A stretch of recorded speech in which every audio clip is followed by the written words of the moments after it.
Hello there!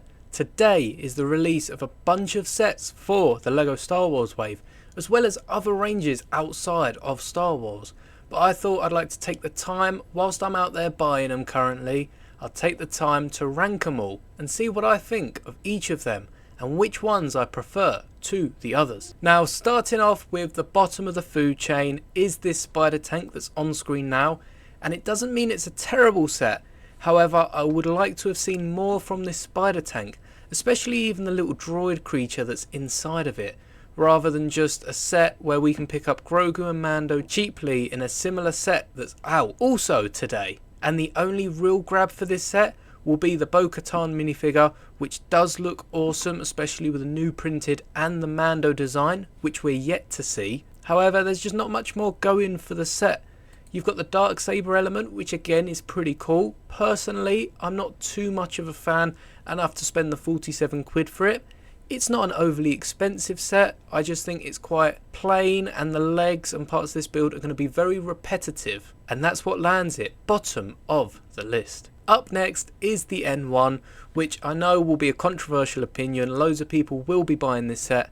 However, I think increasing the price to 13 quid and just adding Grogu, I would have liked to see perhaps a droid or another minifigure here for the increased price, or at least a few more pieces, as we are getting nearly half the pieces of the mechs and they're still at the same price. Now, they could have even increased the size of the N1 Starfighter itself and allowed for a bit more room to perhaps have a dome over Grogu the way it looks in the show, and to have a little bit more of a cockpit for Din. However, I do like they've kept the microfighter designs, I just don't like the price tag that comes along with it. If you are looking to pick up this set, we do have a new helmet for Din, which is much better than the one that came in the UCS, as it's got the same printing but more of that Beskar colour. And also comes with Din's head underneath, which would be a cool grab for sure. However, £13 I'm not too sure on, and I don't think I'll be picking this up today. Next on the list is Yoda Starfighter. Again, another really good set, but I've got the last one. I've actually got two of the last one, and R2-D2 does have back printing, which if you didn't know, you can take a look at the 360 here, and if I catch it just in time, you can see right there R2-D2 does have his back printing, which has been exclusive to more of the expensive sets, so it's nice to see only a £30 set with R2 in. However, the Yoda figure seems unchanged, and the ship itself seems very similar to the last one. A few improvements that I will no doubt be making to my previous Yoda Starfighter set. However, it's just not enough for me to want to spend the 30 quid. If I see this on sale, I might pick it up, just like I've managed to grab the Tennu Temple on sale recently at half price. Got a damaged box, but you'll see that review coming very soon. But for me, this just isn't worth the build, but be sure to grab it if you didn't manage to pick up the last one. Another popular set will be this Yavin 4 Rebel base. It comes with a whole load of minifigures, as you can see on the box there. You've got Luke, Han, Leia, Jan, two pilots, Chewie, 3PO, R2, another droid, a rebel fighter and a mechanic. However, I also don't think I'll be picking this up, as it does come in at £150, and I have my eyes on other sets. Now, the set itself is really good for an 8+ set. I would have liked to see a bit more of a scene in a few areas, as it seems to just be piled up, but the exterior does look amazing, there's no doubt about it, and I like the sort of MIDI-ish scale Y-Wing that's involved, as I'm still yet to get a LEGO Y-Wing. And some of the functions of this set even, like this trooper being able to be raised, are just really good, and I do think still the main grab will be the minifigures, but I do have a Yavin 4 ceremony diorama in the works. Hopefully I can get that out soon, so keep an eye out for that. And once again, R2 does have his back printing, which I assume we'll see him in all sets with. However, this droid doesn't, which is a bit of a shame considering Chopper will have back printing as well. I would have liked to seen it applied to many more droids, in fact all of them. And 3PO does have his printed arms, which is really cool and a nice addition to this set, you can just see there. But besides that, there's not much going for the set for me, and as I've rather created a mock with my own minifigures that I've already got, especially if you've already got the Luke and the Han torsos from the visual dictionaries. I think the only real grab for this set will be the Leia, which is definitely a really cool figure, but not worth the £150.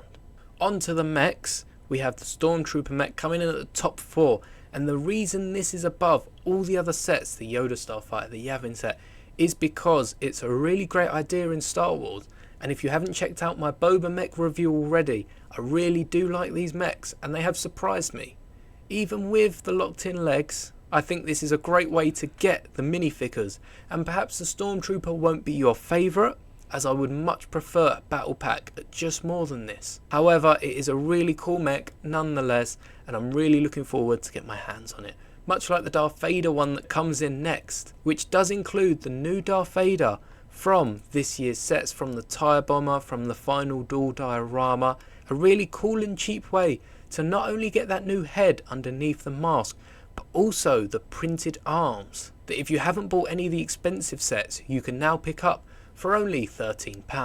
I really like the printed chest pieces on this as well, as much like the Boba one, it does resemble the torsos of the minifigure. And I'm really looking forward to what we've got to come regarding mechs, especially as we're yet to see any rebel characters. And it'd be great to be able to pick up the rebel troopers in a mech similar to this, as we haven't had a cheap way to collect them for so long. I can't even remember when the battle pack came out. And that leads us to the penultimate set, which is of course the Boba Fett mech. And even though I spoke so highly of this, I'm looking forward to the next set even more. But this set is not to be skipped. I've seen a lot of people saying they haven't even got a Boba in their collection, and this is an amazing way to get it. And what a fig to pick up for your first.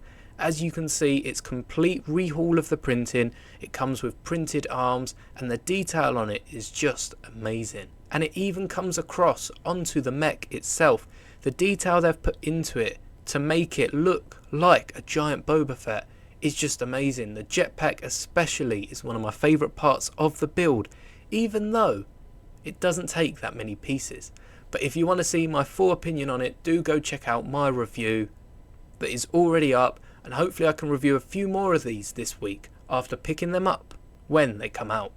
On to my favourite set of the wave, of course it's going to be the 332nd Clone Trooper Battle Pack, or Ahsokas Clone Trooper Battle Pack as they call it here. It comes with 3 random 332nd troopers, and it does come with Captain Vaughn as well, who can also be turned into any old captain figure. Or if you've got a torso from previous 501st battle packs, you can switch it out and make more clone troopers to join the captain on his adventure. Now, whilst I'll only be picking up one on the day, I would like to pick up a few more of these, especially if they're involved in some sort of sale. These will be cleaning off the shelves, and it's great to see a load of battle packs returning to our shelves, especially in this format with the recent 501st battle pack with all the different types of clone troopers. And hopefully we can see more of these alongside more of the bigger ones, as I do miss getting the droids in sets, but I'm sure we'll see them return sooner than we think. And this has been my ranking of all the sets. I'll leave a list up on screen now of all the sets ranked as you've seen them today, and let me know which is your favourite and perhaps which one you won't be picking up today down in the comments below. And I hope you have fun building all the sets you have picked up. And don't forget to subscribe and like this video, and stay tuned to not miss out any of the reviews coming very soon. May the Force be with you always.